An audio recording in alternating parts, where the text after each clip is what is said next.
الرحيم، والصلاة والسلام على سيد المرسلين.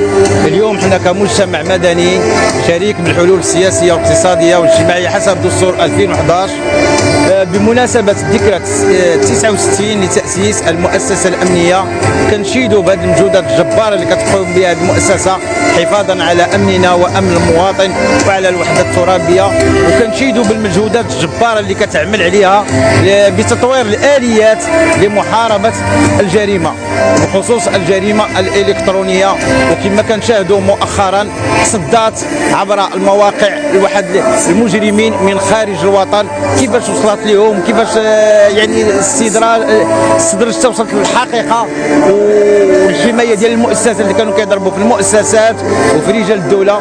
والحمد لله اليوم كنشيدوا بهذه المؤسسة وكنتمناو لها المزيد ان شاء الله من التألق ومن الازدهار ومن تفعيل آليات جديدة.